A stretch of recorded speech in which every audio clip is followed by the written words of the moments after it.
Ульяна Кишарк. Кайрылке Шануар, информационное вещание телеканала «Жибек Жулы» продолжается. Это новое время и самые важные события дня.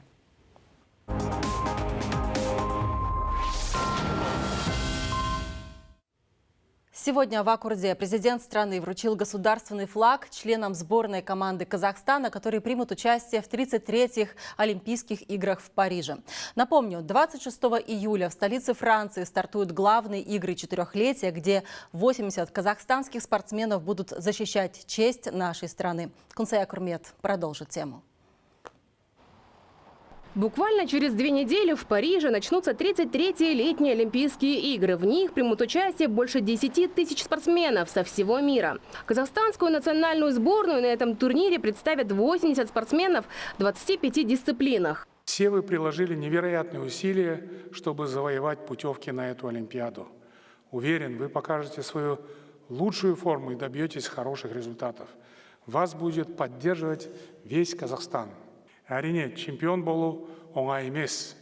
Қазақта намысқа шапсаң, алысқа шабасың деген сөз бар. Сондықтан жеңімпаз боласыздар деп сенемін. Чести нести знамя страны на церемонии открытия удостоился капитан национальной сборной, чемпион мира по боксу Асланбек Шимбергенов. Государственный символ Казахстана он принял из рук президента страны.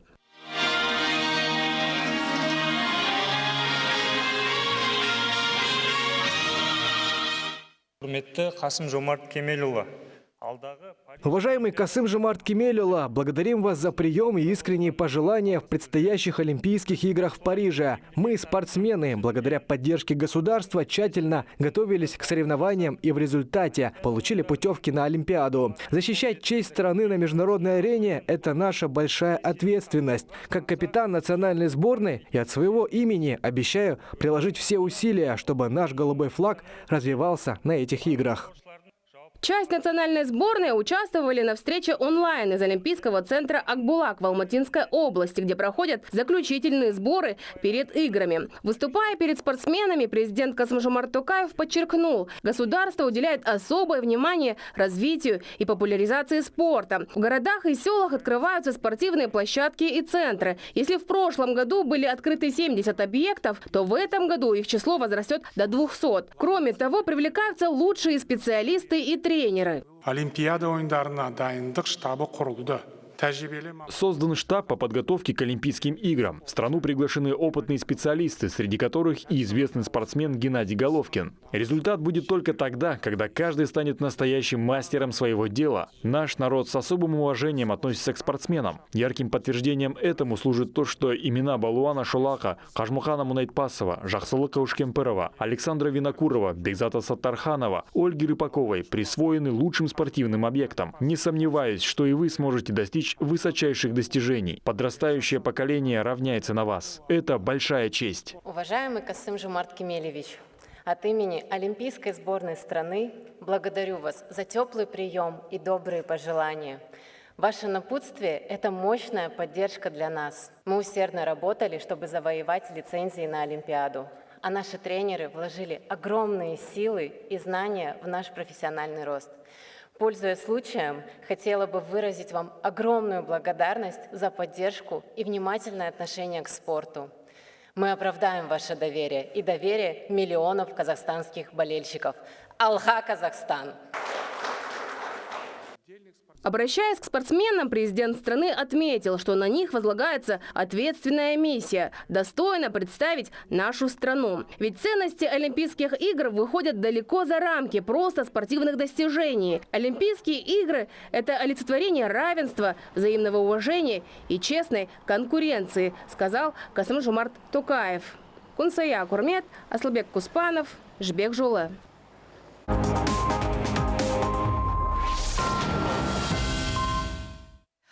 Возможности и перспективы транскаспийского международного транспортного маршрута сегодня обсуждали на 15-м заседании диалоговой платформы «Казахстан-Евросоюз». В нем приняли участие посол представительства Европейского Союза в Казахстане Кестусис Янкаускас и главы дипломатических миссий стран ЕС. В настоящее время в Казахстане более 40% привлеченных инвестиций и треть внешней торговли приходится на долю Евросоюза. А 85% товаров, перевозимых из Китая в Европу, идут идут транзитом через нашу территорию. Экономический эффект от партнерства стороны намерены укрепить, в частности, в транспортной логистике за счет активного использования потенциала среднего коридора.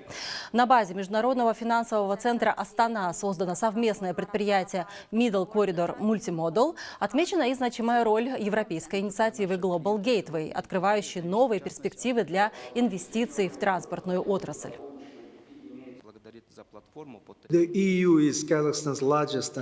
Европейский Союз является крупным и значимым инвестиционным и торговым партнером Казахстана. Нами ведется постоянная работа по всем приоритетным направлениям. Правительство высоко ценит вклад и вовлеченность в укрепление сотрудничества между нашими странами. Мы всегда открыты к предложениям, нацеленным на наращивание взаимовыгодного партнерства.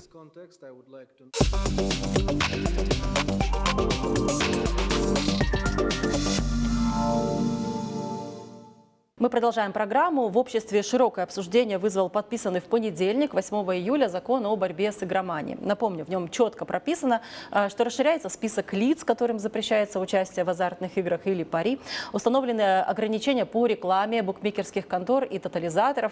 Запрещена их наружная реклама, в том числе запрещена продажа энергетических напитков лицам младше 21 года. Но как вот на деле будет исполняться этот закон, то есть кто и как будет следить за всеми пунктами, мы поговорим со Асхатом Рахимжановым, депутатом Мажилиса парламента. Добрый вечер, спасибо, что нашли время. Ну, вообще, вот этот новый закон, он характерен тем, что в нем очень много ограничений.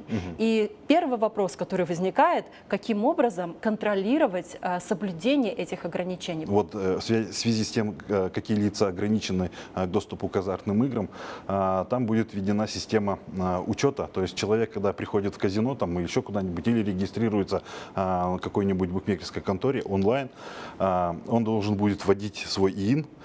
Также рассматриваются вопросы о введении биометрических данных. То есть если он находится в системе едином реестре должников, он уже играть не будет. Да? Если ему меньше 25 лет, он играть не сможет. Да? Там, может быть, если он стоит на учете по психиатрической больнице, допустим, по лудомане, да, конечно, он точно не сможет играть. Или у него большие кредиты, также он не сможет играть. Касательно рекламы, к примеру, которой вводится запрет на рекламу букмекерских контор в городе наружной рекламе, да, это, естественно, будет следить местные исполнительные органы, акиматы за этим всем.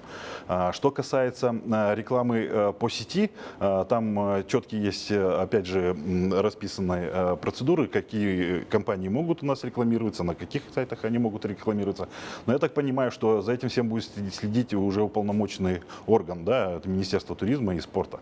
Они будут отслеживать, естественно, это все потом будет передаваться или в прокуратуру, или там правоохранительные органы, заводиться соответствующие дела. Ну и, соответственно, санкции на это предусмотрены. А вот по поводу санкций, кстати, интересно. Мы говорим о том, что есть список лиц, которым запрещено играть в азартные игры. Это госслужащие, к ним приравненные и же с ними. Да?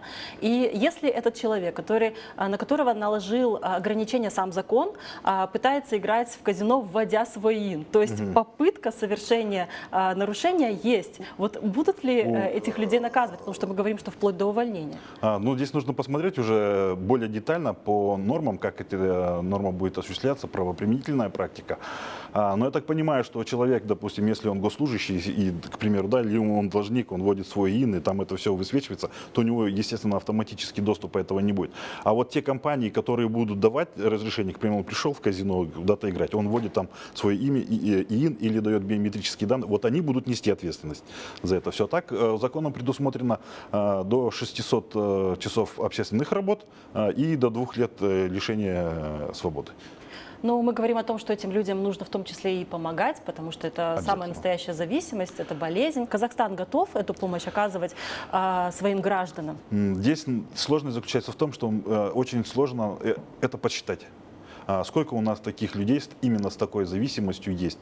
Если ориентироваться на общемировую статистику, да, и выводить среднее число, это 3%, да, населения, это от 300 до 400 тысяч населения. Да, ну, таких людей разом невозможно вылечить.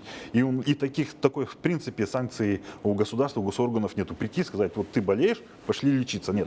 Это уже личная воля человека или его близких. И здесь тоже проблемы определенно есть, потому что нету таких вот столько много специалистов, которые специализируются именно на лечении этой зависимости. Понимание того, как эту проблему можно решить, есть? В целом, когда закон этот рассматривался, мы эти вещи тоже прекрасно понимали, и на общественной палате эти вещи мы обсуждали, и все отмечали эксперты, что это достаточно сложно, да, выявлять и тем более уже лечить. Это информационная система, которая сейчас будет следить за каждым, кто, например, захотел поиграть.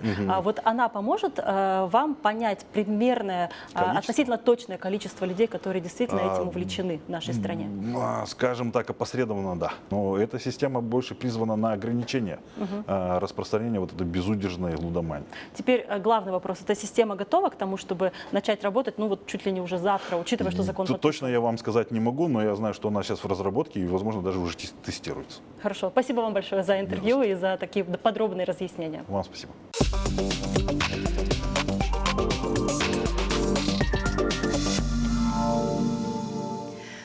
Это «Новое время», и мы продолжаем. В Актюбинской области отремонтируют 15 гидротехнических сооружений, которые были разрушены весной этого года. На сегодня уже подготовлена проектно-сметная документация, ожидается заключение экспертизы. После этого начнутся восстановительные работы. Правда, на некоторых объектах они уже ведутся согласно гарантийным обязательствам. Ожидается, что после восстановления разрушенных водных сооружений, дамб и плотин появится возможность накопить дополнительные 50 миллионов кубов воды, а также это исключит риски повторного затопления. Отмечу, в общей сложности в регионе сегодня насчитывается 206 гидротехнических объектов. Начали работа по капитальному ремонту гидротехнических сооружений. Это гидротехническое сооружение Мартукское в Мартукском районе и гидротехническое сооружение Шулах в Волгинском районе. Данные работы будут завершены в текущем году, что позволит нам для увеличения орошаемых участков, а также для разведения рыб. 58 единиц спецтехники передано коммунальным предприятиям Западно-Казахстанской области. Это, безусловно, повысит уровень работы специалистов и тем самым улучшит качество жизни в населенных пунктах региона. В Западно-Казахстанской области отмечается высокий уровень износа в электросетях, и укрепление материально-технической базы коммунальных предприятий остается одной из приоритетных задач. В регионе принят целый комплекс мер для недопущения и оперативной ликвидации аварийных ситуаций. Для областной электросетевой компании сегодня приобрели 58 единиц спецтехники, из которых 20 машин будут отправлены в районы. Любую погоду, любое время суток сотрудники коммунальных служб работают, чтобы обеспечить качественные услуги жителям области. Хочу отметить уровень высокой ответственности, профессионализма и самоотдачи. Сегодня для развития сферы коммунальных услуг государство выделяет средства на укрепление материально-технической базы коммунальных хозяйств и предприятий. Для этих целей из местного бюджета выделено около 2 миллиардов тенге. В списке приобретенных машин гидропогрузчики, автоцистерна, фронтальный погрузчик, экскаватор-погрузчик, кран-манипулятор, КАМАЗ, тракторы. По словам ветеранов энергетики, это очень весомая поддержка для работников сферы ЖКХ.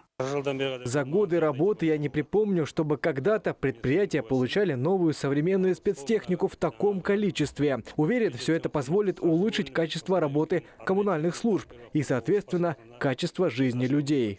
Аким Западно-Казахстанской области отметил, по поручению президента меры поддержки будут продолжены. Теперь будут применяться новые технологии для решения проблем в коммунальной сфере. Айман Каймульдина, Бржан Амангильдоулы, Самат Мусин, Жибек Жолы, Западно-Казахстанская область. А в столице открылось новое граффити-пространство. На летний период на площади перед президентским центром собрали временную конструкцию, на которой жители и гости города могут рисовать. Ограничений и требований к граффити нет, за исключением нецензурной брани и неприличных изображений. Фестиваль не предполагает и соревнований между художниками, поэтому работы никто оценивать не будет. Таким образом, начинающие авторы стрит-арта смогут раскрыть свой творческий потенциал. Заодно и проявлений вандализма станет меньше, считают организаторы. На самом деле мы планируем в будущем еще в других городах тоже такой фестиваль организовывать.